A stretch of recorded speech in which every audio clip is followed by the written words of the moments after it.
was a quiet evening in Wenatchee, Washington.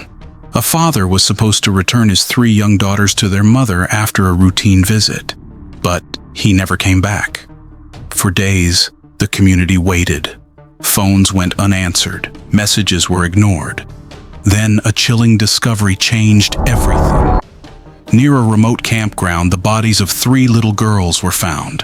Safe and happy one moment, gone the next. And the man who was supposed to protect them, their father, Travis Caleb Decker, had vanished without a trace. No one knew where he was or why he had done it.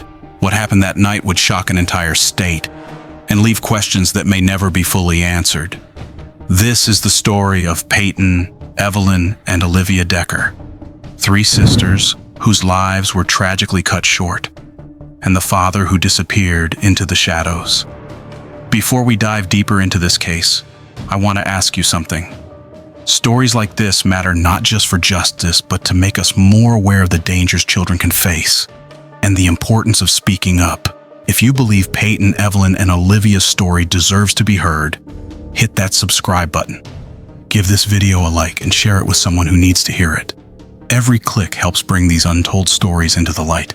Now, let's continue and uncover what really happened to the Decker family. May 30th, 2025, a Friday evening, Memorial Day weekend. At around 5 p.m., Travis Decker pulled up to Whitney's home in Wenatchee to pick up his 3 daughters, 9-year-old Paityn, 8-year-old Evelyn, and 5-year-old Olivia.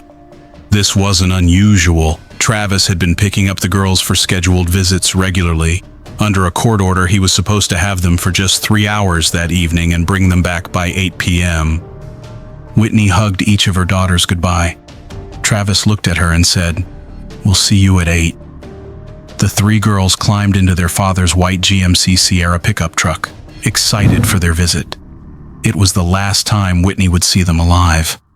But to understand how this tragedy happened, we need to go back further. We need to understand the family dynamics, the warning signs, and the decisions that led to this horrific moment. Travis and Whitney Decker had been married for 7 years. Travis was a military man who served in the Army and was part of the Washington National Guard. By all accounts, he loved his 3 daughters. He showed up to their activities, spent time with them, and was an involved father. But the marriage didn't last. Travis struggled with serious mental health issues, including post-traumatic stress disorder from his military service and borderline personality disorder.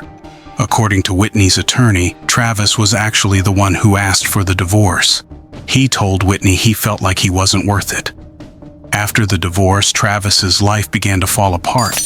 He stopped taking his medication. He lost his home and became homeless, living out of his white pickup truck and sometimes staying at shelters in the Wenatchee area.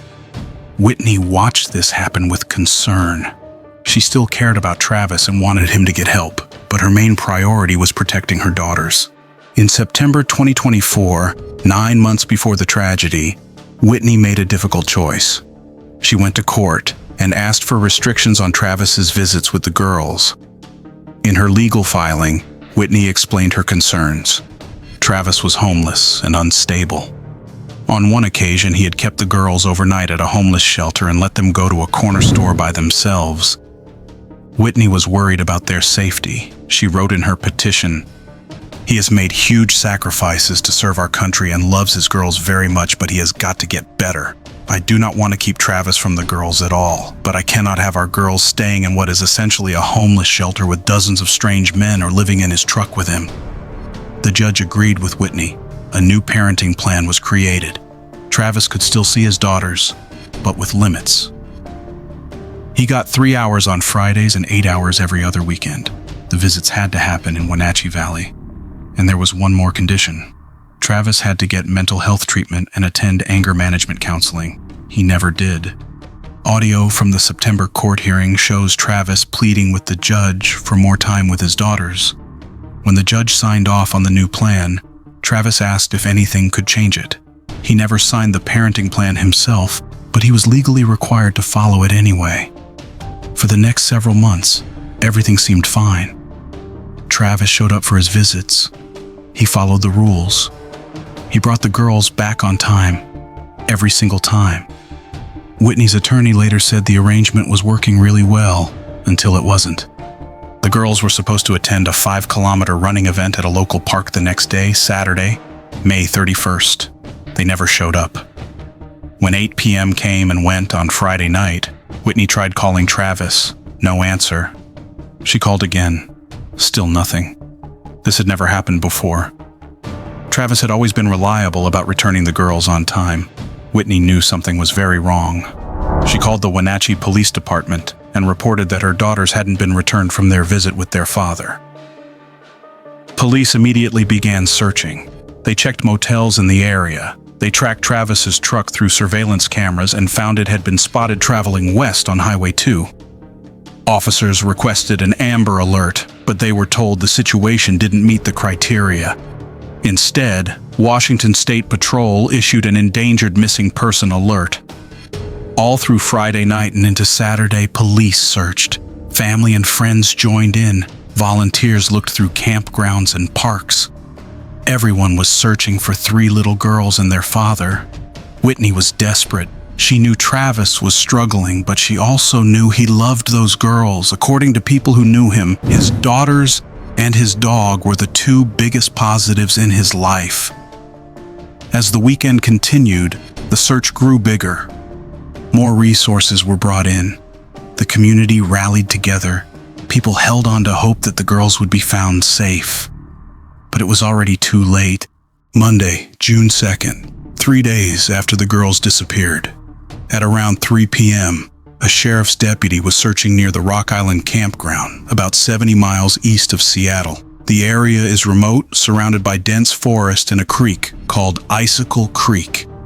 The deputy found Travis's white pickup truck. It was parked and empty. On the tailgate were 2 bloody handprints. The deputy searched the area around the truck.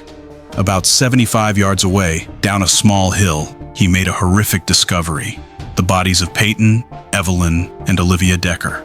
All 3 girls were dead. The scene was devastating. The girls' wrists had been tied with zip ties. Each child had multiple plastic bags over their head. 2 girls had 2 bags each. The youngest had 3 bags. More zip ties were scattered on the ground nearby. The autopsy confirmed what investigators suspected. The girls died from suffocation. They had likely died on Friday, May 30th, the same day Travis picked them up.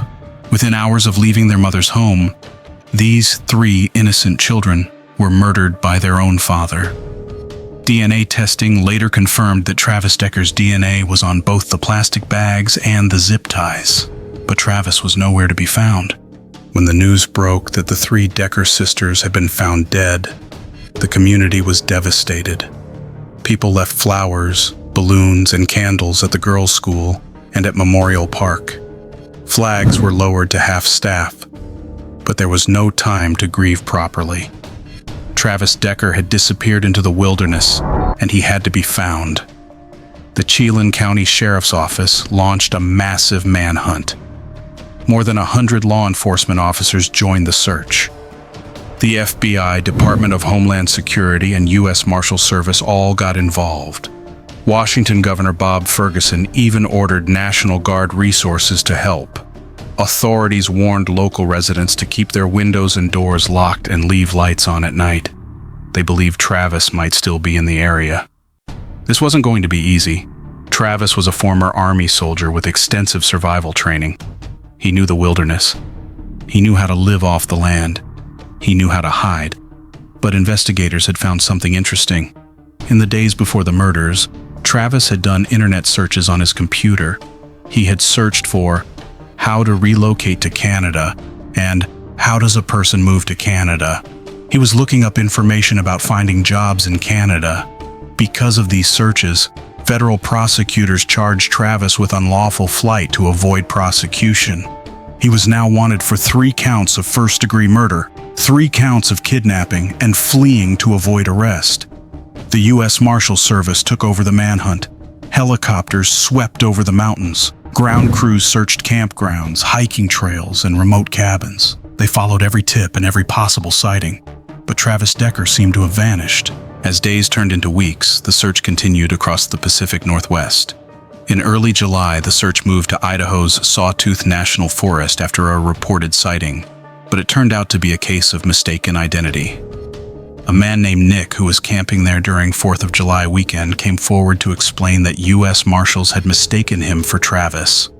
Other tips led searchers to different areas, but nothing panned out. On June 23rd, 3 weeks into the manhunt, the Kittitas County Sheriff's Office made a sobering announcement. There is no certain evidence that Decker remains alive or in this area, but the search didn't stop.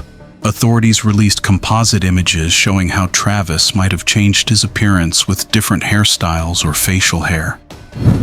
The cost of the manhunt was staggering. Sheriff Mike Morrison later revealed it had cost over $6 million shared among multiple police agencies, but the girls deserved justice, and Whitney deserved answers. On June 20th, nearly 3 weeks after the girls were found, the Wenatchee community held a public memorial service at Rocky Reach Park. Hundreds of people came together. They wore purple, pink, and green, the girls' favorite colors. They brought candles and glow sticks. Whitney Decker stood before the crowd and shared memories of her daughters. She talked about Paityn, who loved to share every detail of her day. Paityn would interrupt her sisters to make sure her mom knew everything that happened. She complimented everyone she met, whether at the grocery store, at school, or at home. She talked about Evelyn, who noticed the little things and appreciated beauty and kindness. Whitney told the crowd, "You all look beautiful, and I know Evie would have loved to ooh and ah over all your outfits." And she talked about Olivia, the youngest at just 5 years old, who still had her whole life ahead of her. Whitney described her daughters as girls who came into the world with warm and open hearts. They were kind, compassionate children full of light and love. Whitney's attorney, Ariana Cozart, also spoke. She had met the girls before the tragedy and described them as full of life. But Cozart also talked about systemic failures. She said, "The courts didn't fail these girls. It wasn't the judge and it wasn't Whitney. It was our system. Whitney feels like the system really let Travis down. If somebody would have provided Travis with the help that he needed, those girls would be alive." Whitney and her attorney began pushing for change. They wanted better mental health resources for veterans. They wanted reforms to the Amber Alert system because when the girls first went missing, an Amber Alert wasn't issued because the situation didn't meet specific criteria. Cozart said, "When there is a parent with limited visitation that has this history of mental health issues and is a military veteran with the training necessary to kill 100 different ways, that Amber Alert should have been issued." The memorial service ended with a candlelight vigil. The community stood together in silence, mourning 3 little girls who would never grow up. Through June, July, and August, the search for Travis Decker went on. Teams returned to the area near Rock Island Campground. They conducted detailed grid searches in all directions. Cadaver dogs were brought in to search for remains. Deputies searched the Icicle River as the water levels dropped during summer. A National Park Service team searched the Icicle Valley from above the campsite down to where the river meets the Columbia River. The U.S. Marshals Service put Travis on track to be added to their top 15 most wanted list. A reward of up to $20,000 was offered for information leading to his arrest.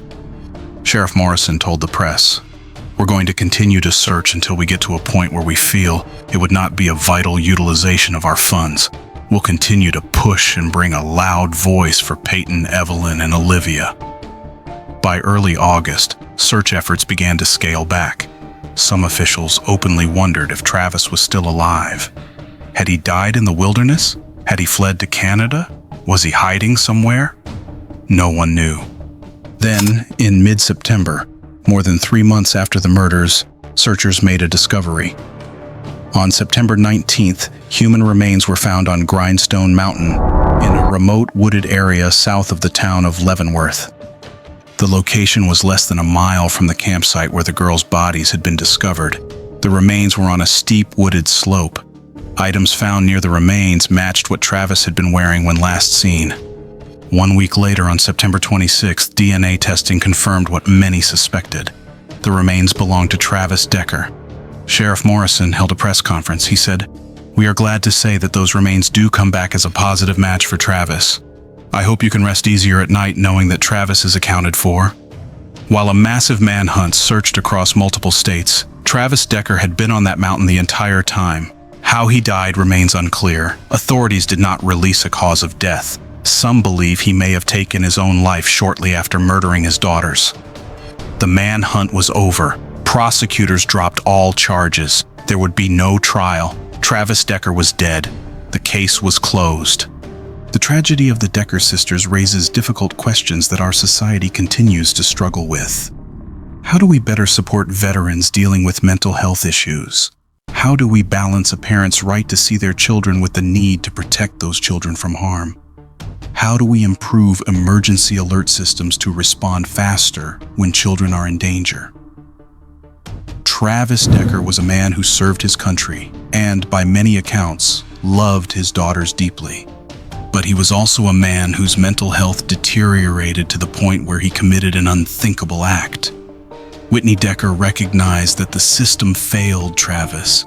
If he had received the mental health care he desperately needed, her daughters might still be alive today. But nothing can bring Paityn, Evelyn, and Olivia back. The Wenatchee community continues to remember the three sisters. Their story has sparked important conversations about mental health, veterans services, and child safety. In the end, we're left with the memory of three little girls who came into the world with warm and open hearts. Three sisters who loved to run, play, and spend time with their family. Three innocent children whose lives were cut tragically short. This is their story. May we never forget Paityn, Evelyn, and Olivia Decker.